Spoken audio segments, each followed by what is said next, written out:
दोस्तों, संसद के अंदर जो कुछ हुआ वो सबने देखा भी और दिखाया भी। किस तरीके से पहली दफा इन 11 वर्षों में गृह मंत्री अमित शाह के चेहरे पर वो बिल फाड़कर फेंके गए, जिसे लोकतंत्र के लिए सबसे बड़ा खतरा विपक्षी पार्टी बता रहे थे। हमने देखा कि जब गृह मंत्री अमित शाह बैठे हुए थे, तभी विपक्षी पार्टी के सांसदों ने पहली दफा है जब गो बैक तड़ीपार के नारे लगाए। हर बार जब जब नरेंद्र मोदी संसद के अंदर आए, तब तब मोदी मोदी के नारों के साथ उनका भव्य स्वागत बीजेपी के सांसदों ने किया। लेकिन यह पहली दफा है जब वोट चोर गद्दी छोड़ के नारे लगने लगे। ये सारी जो पूरी की पूरी तस्वीर पलट गई थी।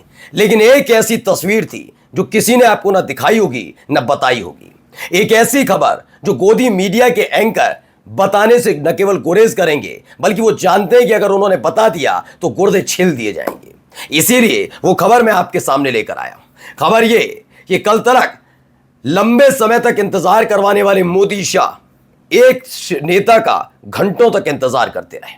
घंटों तक पूरी कैबिनेट को बिठाकर रखा गया कि बैठिए, अब आते होंगे, अब आते होंगे, हम मोदी शाह हैं, हम जहां बैठ जाएं लाइन वहीं से शुरू होती है, अब आते होंगे। सुबह से हो गई शाम, लेकिन नहीं आए। और इसी के साथ पता लग गया कि एनडीए के साथ साथ अब कितनी साख मोदी और शाह की राजनीतिक गलियारों में रह गई है। आज आपको दिखाऊंगा कि कैसे घंटों तक और किस लिए घंटों तक इंतजार करना पड़ा मोदी को भी, शाह को भी, बिरला को भी, राजनाथ सिंह को भी और जेपी नड्डा को भी। और ये किसका इंतजार था? नमस्कार, मैं हूं प्रज्वल गौतम और आप देख रहे हैं DS4 न्यूज। दरअसल वैसे तो संसदीय प्रणाली होती है, परंपराएं होती हैं बहुत सारी। उन परंपराओं का निर्वहन करना चाहिए और मैं भी कहता हूं खुलकर निर्वहन होता है। संसदीय प्रक्रिया का होना चाहिए। किसी का विदाई होती है उसको लेकर होता है, किसी की सदस्यता खत्म होती है तब होता है, बहुत सारी चीजें होती हैं। लेकिन इस दौर में जब संसदीय परंपराओं को खूंटी पर टांगने का काम मोदी शाह ने ही किया हो, तो किस बात की गुरेज और किस बात की नैतिकता? अब वो बात अलग है कि ओम बिरला बार बार नैतिकता का पाठ विपक्ष को पढ़ा रहे थे, लेकिन तब ओम बिरला के जहन में कभी भी यह नैतिकता नहीं आई कि इस देश के उपराष्ट्रपति का जब इस्तीफा हुआ तो विदाई भाषण तक नहीं देने दिया। यह नहीं कहा कि इस देश के उपराष्ट्रपति के लिए फेयरवेल पार्टी हो जाए। आज तक ओम बिरला को यह नैतिकता नहीं जागी होगी कि वो पूछ लें कि इस देश के उपराष्ट्रपति 21 जुलाई को इस्तीफा देने के बाद से कहां है, कोई खोज खबर क्यों नहीं है, कुछ नहीं पूछ रहे, कोई लेना देना नहीं। हाँ, नैतिकता विपक्ष को याद दिलानी बहुत जल्दी याद आती है ओम बिरला को। हाँ, बिरला साहब को जैसे ही राहुल गांधी के खिलाफ कोई कोर्ट आदेश देती है तो 24 घंटे में उनकी सदस्यता खत्म करनी है, यह याद रहता है। लेकिन जब वो बीजेपी का बिगड़ैल और बदतमीज सांसद रमेश बिधूड़ी इन्हीं के सामने संसद में बैठकर अपने ही एक मुस्लिम साथी को गालियां और धमकी दे रहा था, तो ये बाबू बाबू चुप हो जा बाबू सोना कर रहे थे। खैर, इनसे भी क्या नैतिकता की उम्मीद। तो हुआ क्या, एक संसदीय प्रणाली यह भी है कि जब जब संसद का सत्र होता है तो उसके समापन पर सत्ता पक्ष और विपक्ष दोनों एक साथ बैठते हैं। चर्चाएं नहीं होती, नॉर्मल होती है। वो चर्चा एक अलग होती है, संसद के अंदर होती है। यहां चर्चा नहीं होती, यहां नॉर्मल बात होती है। लेकिन इस पूरी प्रक्रिया में टी पार्टी कहा जाता है, उसे टी पार्टी में हुआ क्या और क्यों नरेंद्र मोदी साहब बहुत ज्यादा कमजोर नजर आए, वो मैं बताता हूं। देखिए, पहले खबर पढ़िए। प्रधानमंत्री मोदी की चाय पार्टी से किनारा किया विपक्षी दलों के सांसदों ने। दरअसल ये बात तो पहले से ही नरेंद्र मोदी साहब को पता थी कि राहुल गांधी किसी भी कीमत पर नहीं आएंगे। ये तय था कि उनकी बुलाई हुई चाय पार्टी में, और नैतिकता का हवाला ये लोग नहीं भी दे सकते हैं। कोई चाय पार्टी ऐसी परंपरा नहीं है कि आपकी संसद सदस्यता खत्म हो जाए तो जबरदस्ती है। हुआ क्या, ये कुछ तस्वीरें निकल कर आई। इन तस्वीरों की हकीकत क्या है वो आपको मैं दिखाता चल रहा हूं। देखिए, ये तस्वीरें निकल कर आई हैं जिसमें नरेंद्र मोदी साहब नजर आते हैं, जिसमें आपको नजर आएंगे ओम बिरला साहब भी बैठकर इंतजार कर रहे हैं, राजनाथ सिंह इंतजार कर रहे हैं, अमित शाह इंतजार कर रहे हैं, अब आ रहे हैं, अब आ रहे हैं, अब आ रहे हैं। कोई नहीं आया। घंटों तक इंतजार किया गया। खबर ये निकल कर आई कि इंतजार सिर्फ ये पहली दफा इसलिए किया गया क्योंकि खुद मोदी शाह फंसे हुए हैं। CP राधाकृष्णन के नाम का ऐलान कर तो दिया, लेकिन बी सुदर्शन रेड्डी के मुताबिक या उनके हिसाब से CP राधाकृष्णन के लिए वोट कहां से जुटाएंगे उसको लेकर बेचैनी थी। उनको पता था कि ऐसे सांसदों से मिलना बड़ा मुश्किल हो जाएगा, तमाम सांसदों से, विपक्षी पार्टी के सांसदों से।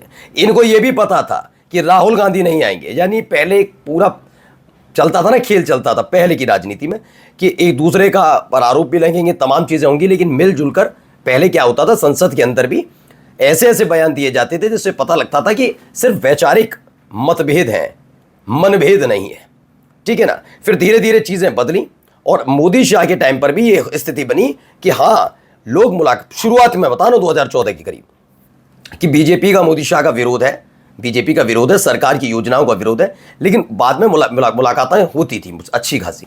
लेकिन आगे जाकर इन्होंने 2019 के बाद ऐसे हालात पैदा कर दिए कि उसके बाद मुलाकातें होना भी बड़ा मुश्किल हो जाएगा, ठीक है। अब राहुल गांधी, मैं खुल के कहता हूं, ये राहुल गांधी पहले नेता मैंने देखे कि राहुल गांधी ने हर एक बात जो कही उस पर अड़िग रहे।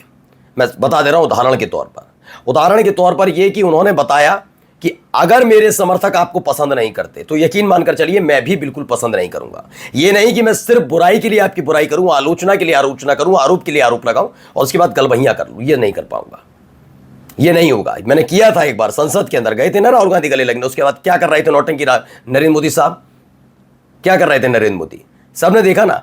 तो अब यही स्थिति है यहां पर। अब वो अपने समर्थक, याद है अंबानी के बेटे की शादी थी, सब गए थे दूल्हा बन के, राहुल गांधी नहीं गए थे, गांधी परिवार में से कोई शामिल नहीं हुआ था। तो उन्होंने कहा अब मैं जो कह रहा हूं उसको वजन आना चाहिए, उस बात पर होना चाहिए कि मेरे समर्थक मेरे लिए मेरे साथ क्यों खड़े हैं, क्योंकि मैं अगर सच बोल रहा हूं तो सच का एक पहलू ये नहीं होगा कि जिनके लिए कुछ बोल रहा हूं वो उनके साथ जाके कल मैं गलबहियां कर लूं। तो राहुल गांधी नहीं आएंगे, ये बात नरेंद्र मोदी साहब को पहले से पता थी, लेकिन उनको पता था कि वो ना आए तो क्या फर्क पड़ता है, ये तो आ ही जाएंगे सारे के सारे विपक्षी पार्टी के सांसद, अखिलेश यादव के सांसद आएंगे, टीएमसी वाले आएंगे, तमाम आएंगे ना, उनमें से कुछ से बात कर ली जाएगी। पूरी फील्डिंग सेट की गई थी कि टी पार्टी एक बहाना है, उपराष्ट्रपति के चुनाव के लिए वोटों को जुटाना है, वो वोट जो हैं तो हमारे पास लेकिन हैं हमारे नहीं, सहयोगी पार्टी जो हमारी हैं वो हमें गच्चा देकर जा रही है, स्पष्ट है। तो इसके लिए पूरी तैयारी थी, लेकिन ये इंतजार ही रह गया। देखिए खबर क्या है, इन्होंने लिखा 21 अगस्त को लोकसभा की कार्यवाही अनिश्चितकाल के लिए स्थगित कर दी गई। इसके बाद प्रधानमंत्री मोदी ने सांसदों के लिए चाय पार्टी का आयोजन किया। खबर है कि विपक्षी दलों के सांसदों ने पीएम मोदी की पार्टी का बहिष्कार कर दिया। इस पर बौखलाए हुए क्या कहते हैं सुनिए। पीएम मोदी ने कांग्रेस के कुछ युवा सांसदों की तरफ इशारा करते हुए कहा कि वे बेहद प्रतिभाशाली है, ओके, लेकिन परिवार यानी गांधी परिवार की असुरक्षा के कारण इन युवा नेताओं को बोलने का मौका नहीं दिया जाता। कौन कह रहा है? नरेंद्र मोदी साहब कह रहे हैं। नरेंद्र मोदी साहब कह रहे हैं बोलने का मौका नहीं दिया। अच्छा ओके ठीक है। आगे पीएम मोदी ने कहा कि संभव है कि इन युवा नेताओं की वजह से राहुल गांधी में असुरक्षा और घबराहट पैदा हो रही है। जबरदस्ती असुरक्षा और घबराहट मोदी जी आप में और शाह बाबू में है। दिक्कत इस बात की है कि अगर प्रधानमंत्री की कुर्सी जाएगी उसके बाद क्या होगा, यह असुरक्षा आपके चेहरे पर नजर आती है। आप समझ गए कि राहुल गांधी को जो भी कहते रहे जनता तब तक साथ नहीं थी, आज जन आंदोलन में तब्दील हो गए हैं उनके कहे गए एक एक शब्द, और इसने इस तरह का संकेत दे दिया है कि गद्दी नहीं भी छोड़ेंगे तो लोग गद्दी छीन लेंगे आपसे, और इसी घबराहट ने कुछ ऐसे हालात पैदा कर दिए। नमस्कार।